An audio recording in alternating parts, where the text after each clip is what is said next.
A nossa proposta para hoje seria, então, a gente continuar aquele conteúdo, né? Naquela aula passada que a gente fez, há 2 semanas atrás, a gente olhou apenas aqueles aspectos técnicos, né? A questão só de localizar ali o nome na questão do que é um regime de governo, o que é uma forma de governo. O tema geral é o que é a forma de governo, que seria, então, duas principais, monarquia e república, né? Duas formas de governo, monarquia ou república, do ponto de vista da sociologia propriamente dita. Agora, do ponto de vista da filosofia, né? Eu não sei se o seu professor de filosofia já prestou para ensinar alguma coisa para vocês nesse sentido aí do fundamento, né, do poder que a gente tem, pelo menos na modernidade, baseado lá na forma que se estabelece enquanto teoria para se estabelecer, para se fundar um tipo de governo com base na modernidade. Nós temos as teorias do Hobbes, que defende uma monarquia absolutista.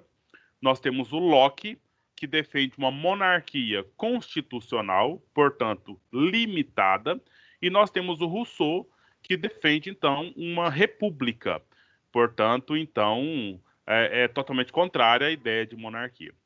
Para ficar um pouco mais organizado, né, naqueles mesmos slides que nós disponibilizamos naquela aula lá do dia 27/4, a gente tem algumas informações que explicam um pouco melhor essa questão da monarquia e a questão da república. E aí, o meu objetivo para hoje, né, seria que a gente tentasse esclarecer esses dois pontos. Né, o que é uma monarquia, o que é uma república. Isso talvez até já auxiliaria, né, no entendimento de vocês lá na aula de filosofia, quando especificar um pouco melhor a teoria do Locke e a teoria do Rousseau, especificamente. Não é? Então, a pergunta, né, a pergunta inicial aqui seria qual que é o estilo de poder que é o melhor? Qual que é o melhor estilo de poder, né? Ou fundamento da soberania, né? Qual que é o melhor? Seria então o poder na mão de monarquia, um que tem poder, ou seria uma república, ou uma res plebe, plebe povo, né? Res coisa. Qual que seria a melhor forma de governo? Já temos alguma resposta? Qual seria a melhor forma de governo? A gente poderia perguntar isso aqui agora. É uma pergunta, de certa forma, atualizada. Com essa questão da morte do príncipe Charles, com essas tretas do príncipe Harry, desculpa, eu errei aqui. A morte do príncipe Philip, que é o marido, né, da princesa, da rainha Elizabeth, com as tretas na família real, né, do neto da rainha Elizabeth, que é o príncipe Harry, que é irmão do príncipe William, né? Vocês estão, eu acho que vocês entendem e já conhecem esses meninos aí, né? Então nós temos umas situações lá que o príncipe Harry deu uma debandada da família real, uma vez que ele então assumiu algumas posições um pouco diferentes daquelas que eram esperadas para a família real. Então ele meio que está excluído. E quem a relação direta com ele é o pai dele, que é o príncipe Charles, que será, quem sabe, o próximo rei assim que a rainha Elizabeth morrer, né? Então, ou seja, eu estava vendo essa noite aí, veio um flash aí, né, nessas notícias do Facebook. Então, o príncipe William, que seria então o segundo na linha sucessória, né? Porque o primeiro é o príncipe Charles, que é o pai dele, e depois o príncipe William. E aí depois seria o príncipe Harry. Ou melhor, desculpa, o príncipe Harry já tá fora disso aí, porque o próximo que tá na linha é o filho do príncipe William. Mas assim, a família real é uma instituição, viu, Raíssa? É uma instituição e ela tem funções sociais dentro do reinado. Entendeu? Temos ali quem vai ser o rei, mas nós temos toda a nobreza daquela família real ali que faz com que eles sejam notáveis, notáveis com funções sociais dentro daquele país. Então, todos eles ali, de uma forma totalmente integrada, é importante. Entendeu? Então, a princesa Ana, que é a irmã do príncipe Charles, ela é reitora da Universidade da Inglaterra. Então, ou seja, ela nem é formada academicamente falando, ela não tem títulos acadêmicos que colocam ela nessa função, mas ela tem títulos de nobreza e para o povo da universidade é interessante que ela esteja ali, né? Tá ligada à rainha, tá ligada à família real. Então é um elemento muito mais cultural do que técnico, entendeu? Então, ou seja, para qualquer faculdade federal aqui no Brasil, por cara ser reitor, ele tem que ser um sujeito concursado, ele tem que ser um sujeito que tem titulação das mais altas ali dentro do funcionário daquela universidade, entendeu? Tem que ter experiência enquanto professor, etc. Então, coisa que lá, ponto, a reitora é porque ela é a princesa. Ela é a princesa, então é a reitora. E para o povo, pelo menos temos a ideia, de que o povo fica feliz com essa participação dela naquele processo, entendeu? Então, essa situação, alguém quer dizer, pode ficar à vontade, tá? Então, é essa situação que a gente verifica, né, como que o povo aceita a sua forma de poder, como ele é governado, e, junto com isso também, como que esse governo ele se estabelece e como ele se mantém aí exercendo.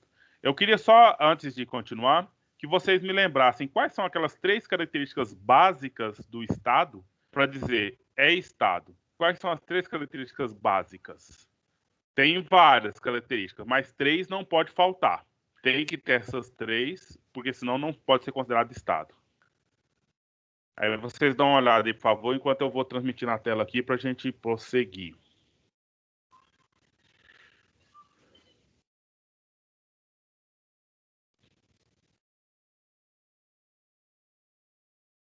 Eu já tinha que colocar logo isso aqui no...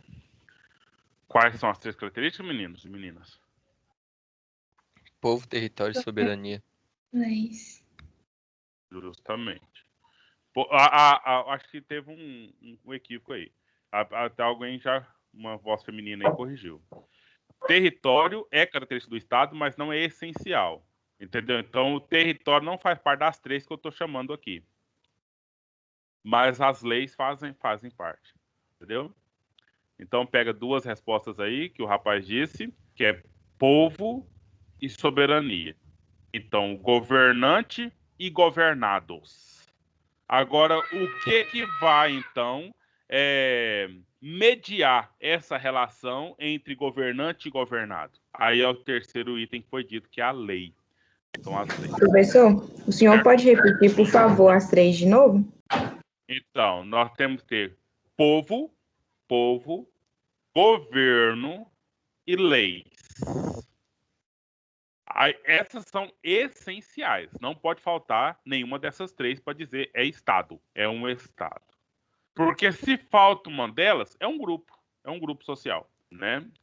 Agora, o grupo social organizado e instituído, Estado, tem que ter essas 3. Aí agora pode ter e tem normalmente, né? Mas não necessariamente. Essa característica para ser Estado? Para se configurar a instituição social Estado. Né?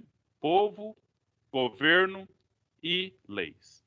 Agora tem as características acessórias. Por exemplo, território, língua, conceito de nacionalidade, sabe? São outros elementos aí, cultura, religião, que tem religião própria daquele estado ali, criado dentro daquele estado, por exemplo. Aí são características que existem, mas são acessórias, certo? Então, as 3 são essenciais mesmo. Isso pensando lá, assim, meio que linkando essa aula aqui com a aula de filosofia, né? Pensando lá que existia pessoas no mundo aí, até que um dia eles falaram, não, vamos organizar isso aqui em Estado? Aí organizou. O que foi a primeira coisa que tiveram que fazer? Escolher o soberano. E qual que é o tipo de governo que esse soberano vai ter? Então vamos escrever aqui umas regras do que ele pode e o que ele não pode. O que são essas regras? São as leis. Entendeu? Então, ou seja, começou o Estado com base nisso aí. Agora, então, deixando um pouco filosofia para trás aí, agora vamos verificar as diferenças que existem entre a monarquia e entre a república, certo? Apesar de que, se você for pensar uma monarquia absolutista, ela tem tudo de diferente com a república. Tudo diferente com a república. Desde o fundamento do poder até como o rei vai dominar. Agora, se você pega uma monarquia constitucional e uma república, você tem coisas muito parecidas. Certo? Então, eu já estou dizendo, já estou informando os conteúdos para a gente aqui hoje.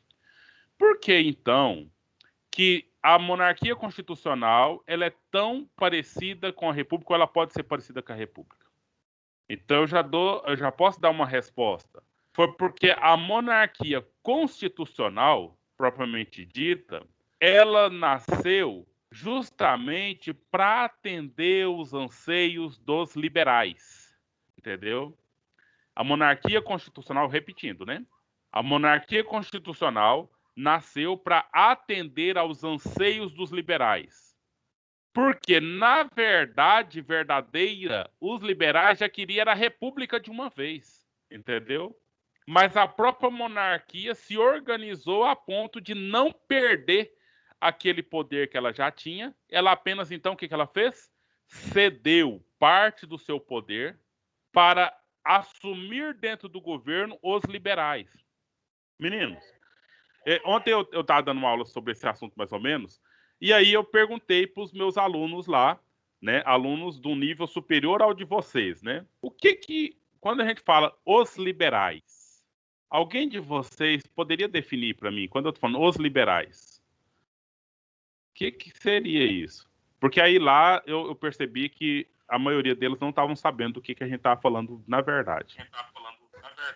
Seria o quê? Repete de novo, travou. Quem são os liberais? Ou o que significa ser liberal?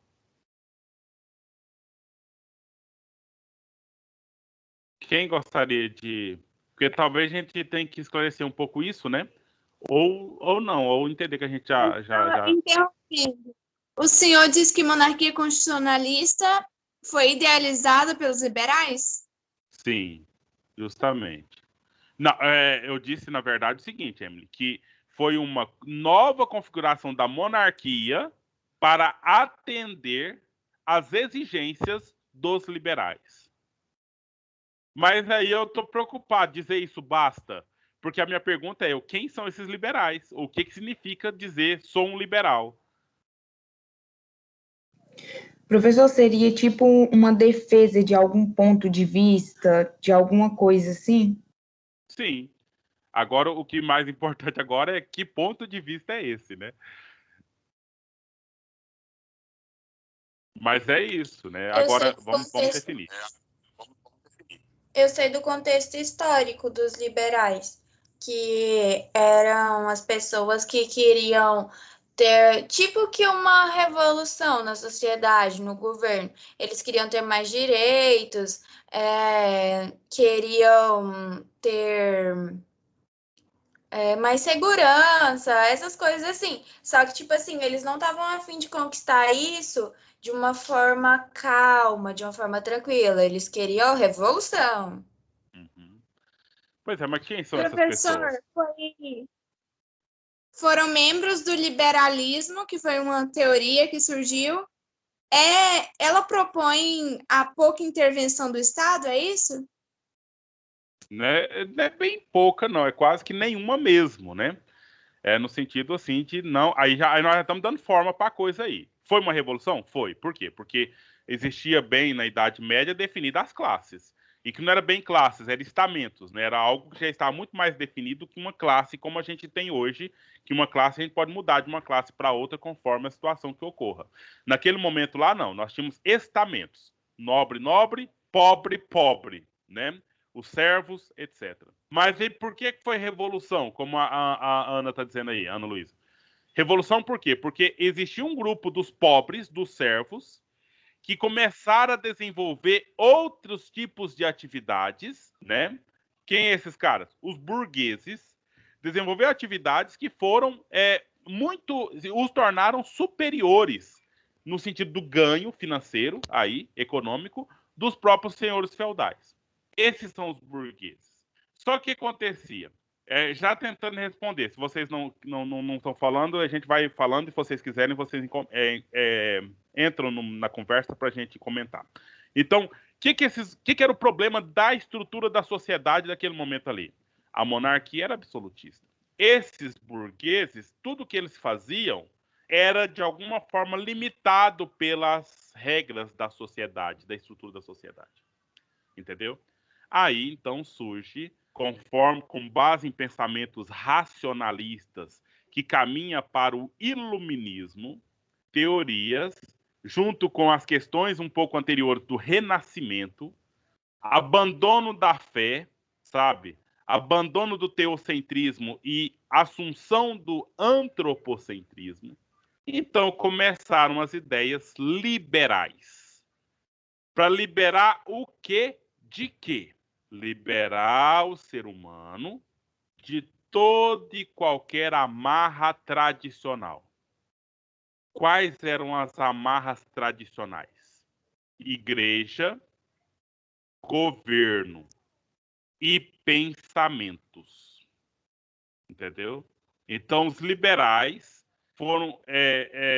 nasceram desse movimento iluminista, porque entendia que a iluminação está na própria razão humana. Não é algo que vem fora do ser humano, mas é algo que vem do próprio ser humano. Iluminado, ele pode pensar livre, ele pode se governar livre, ele pode produzir riqueza livre.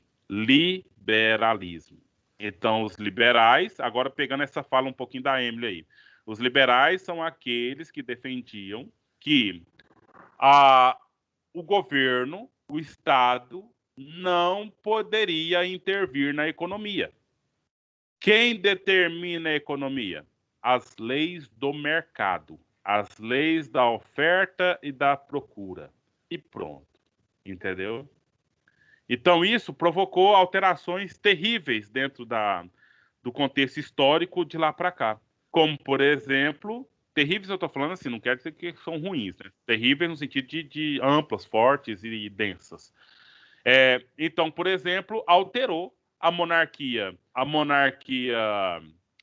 absolutista da Inglaterra, dos anos 1600, jogou o governo da Inglaterra de uma monarquia absolutista para uma república. Pensa bem, o governo da Inglaterra se tornou uma república, a República de Cromwell, né, do general Cromwell, e depois retornou para aí estava tendendo para o socialismo, as ideias deles ali. Aí retornaram, né, socialismo antes de existir socialismo, tá? Ideias socialistas.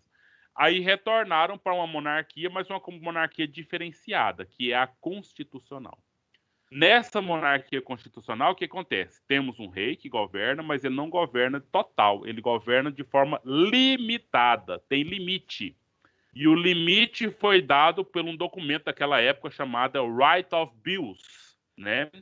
Que seria a Declaração de Direitos. E nesse Right of Bills, Declaração de Direitos lá na Inglaterra, aceitaram, né? Aceitaram a participação no governo de uma câmara formada pelos comuns. E esses comuns eram pessoas que não eram nobres, eram os burgueses, ou eram os empresários daquele momento ali, que foram justamente os responsáveis para que ocorresse a Revolução Industrial ali na Inglaterra.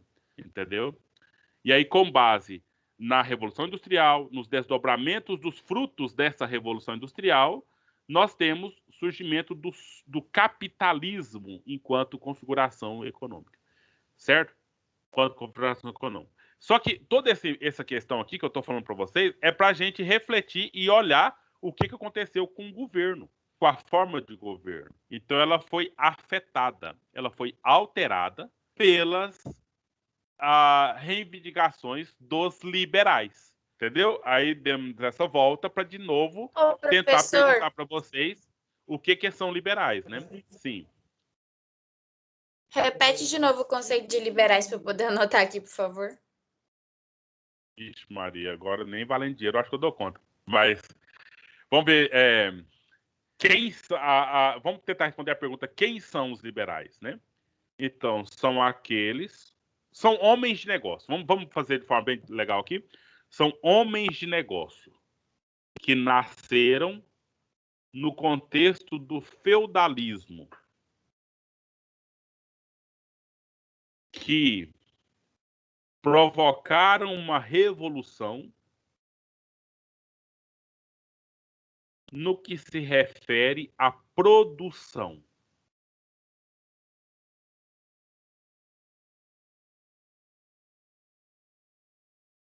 Ponto. Defendiam a não intervenção do Estado na economia.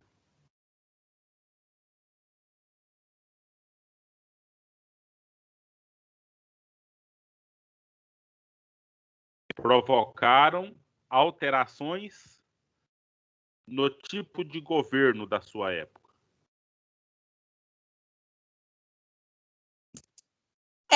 Não interferência. Peraí. Eles surgiram no contexto do feudalismo. Uhum. Eles promoveram nova forma de produzir.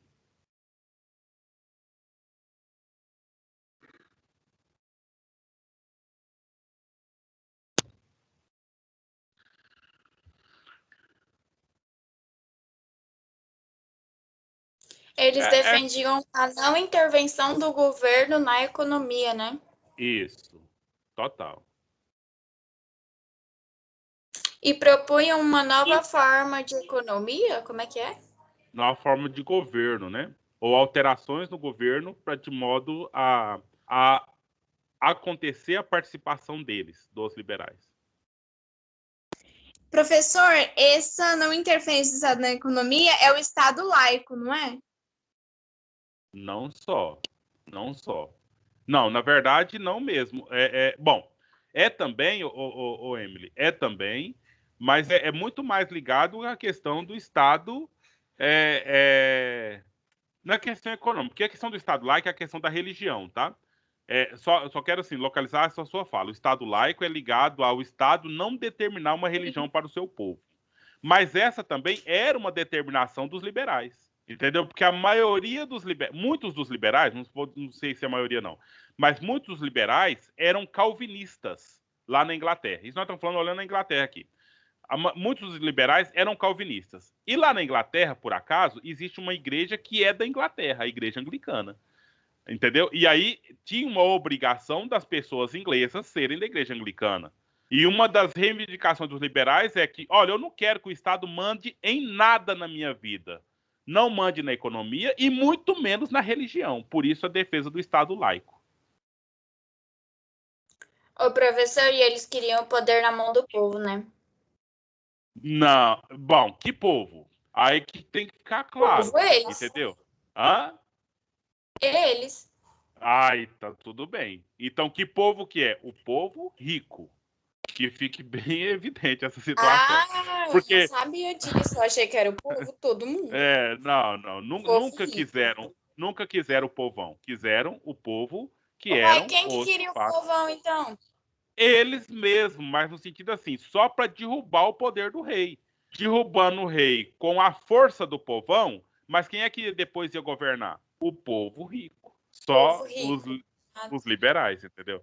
Então, um pouco nesse sentido. E essa questão aconteceu na Revolução Francesa, um pouco depois da Revolução Industrial, e aconteceu na Revolução Russa, entendeu? Essa mesma situação. Ia lá na Revolução Russa, aí a coisa já estava um pouco mais organizada. O que aconteceu? Aí que quando eles perceberam, os trabalhadores lá perceberam que a elite estava mais uma vez arrumando uma forma dela entrar no governo, de roubar o rei, para a elite, os homens ricos, os homens de negócio entrar no governo, aí lá teve a Revolução Socialista, né? Os bolcheviques, então, se estabeleceram enquanto uma forma de governo dos trabalhadores, né? A partir das ideias de Lenin, etc., que tinha lido Karl Marx, enfim.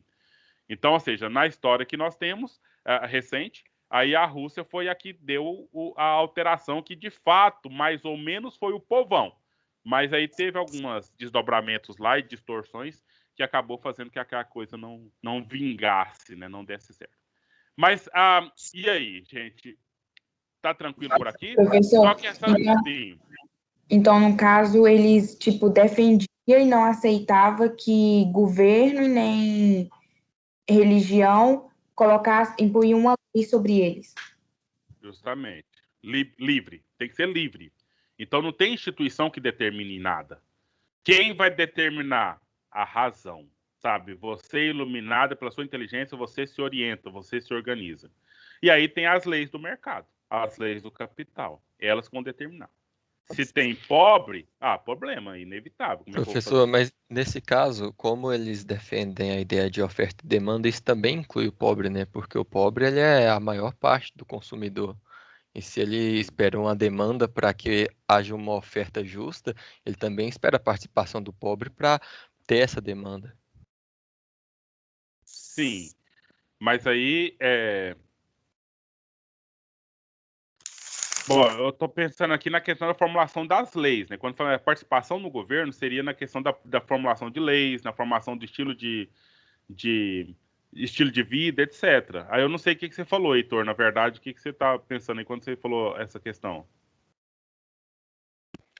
Eu me refiro ao momento que foi dito que o liberal ele esperava que somente o povo burguês comandasse, né? Mas de certa forma o mercado também não é comandado só por eles.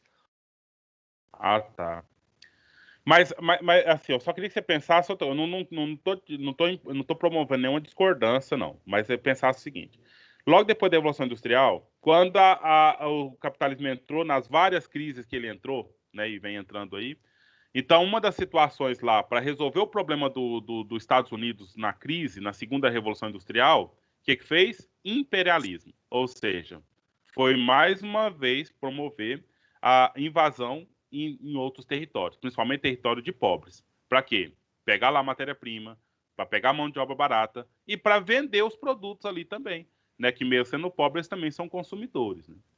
Mas o que se estabelece ali, as leis de governo, aí é o ponto que eu estou querendo ainda afirmar, que é essa situação muito mais, então, de participação das elites e não das classes populares. Sim, você falou uma coisa totalmente correta. As classes populares determinam a questão do mercado, consumidor e produtor, produtivo, né? Porque não tem como produzir uma coisa se essa coisa não vai ter quem vai comprar essas coisas aí. Então aí não tem sentido nenhum nesse sentido. Mas a questão isso é na questão da economia, do consumo, do comércio. Mas na questão do governo, que vai determinar ou facilitar as condições do comércio, as condições de produção, o valor do salário, né, mínimo para se pagar uma mão de obra, aí já é uma decisão que não é feita pelas classes populares. São decisões feitas pelas elites que assumem os governos, né? E essas elites naturalmente já estavam nas monarquias e agora e nas repúblicas essas elites estão aí de uma forma ideologicamente que se convence o povo, que inclusive na república o povo que vota, né? A maior parte da população que vota é pobre, mas na hora de escolher, escolhe quem? O pobre para governar ou o rico para governar? É essa que O eu só rico. queria colocar porque aí Professor, você vê, né? hoje a gente vive o neoliberalismo, né? Sim, que começou a partir dos anos 90, oficialmente lá na Inglaterra e nos Estados Unidos. E aqui no Brasil começou oficialmente no governo do Fernando Henrique Cardoso, né? E aqui em Goiás no governo do Marconi Perillo, o primeiro, lá em 1998, 99, né? Mais ou menos aí. Mas é muito parecido, né? O neoliberalismo do liberalismo são muito parecidos na estrutura, mas ele se torna muito diferente na prática, na atuação, em que se aceita uma coisa aqui, se proíbe outra coisa ali, entendeu? Então tem essas várias configurações aí que ele existe. Mas, meninos, nós temos 3 minutos aqui ainda, só para separar, né, o conceito que nós queríamos desde o início, que seria, hoje o meu negócio não quer funcionar de jeito nenhum. Vamos ver por aqui. O que seria, então, monarquia e o que seria, então, república? Qual que seria, então, a diferença entre esses dois itens básicos aí? Deixa eu transmitir aqui, faltam, então, 3 minutos. Eu coloquei no chat aqui, vou colocar mais uma vez o link da postagem da aula, entendeu? Aí lá vocês pegam a frequência, que já está lá disponível para vocês nesse tempo aí. Então, vamos aqui, só para ver aqui, olha. Veja bem, eu tenho aqui, numa visão dualista, né? Nós temos lá em Maquiavel, que deve ter estudado lá na questão da filosofia, a monarquia e a república. A monarquia, temos uma suprema autoridade do Estado, se concentra nas mãos de um só. E ele vai governar por quanto tempo? Pela vida toda, enquanto ele estiver vivo. Vitaliciedade. Então, autoridade de uma pessoa, Essa autoridade vai ser passada hereditariamente para uma linha sucessória que já está estabelecida. Não tem limites do poder desse sujeito. Não se divide os poderes dele, os poderes de mando, não se divide com outras pessoas, é ele que manda. Ele não pode ser responsabilizado por nada, sabe? Você não pode chegar, rei, você tem que cumprir a lei aqui. Não, ele não pode ser responsabilizado por nada, não pode ser cobrado por nada. Não pode ser afetado por nada. Isso aqui já é uma coisa assim, meio que o fundamento com base de que é Deus que coloca o rei para governar, entendeu? Então entende que ele é um corpo santo. Ele é alguém supremo, superior, a ponto então que ele não pode ser ferido, ele não pode sofrer. Ele não, a ideia é essa, né? Pelo menos. E uma grande dignidade, suprema dignidade do próprio monarca. Aí nós temos, então, vai acabar o tempo nosso, né?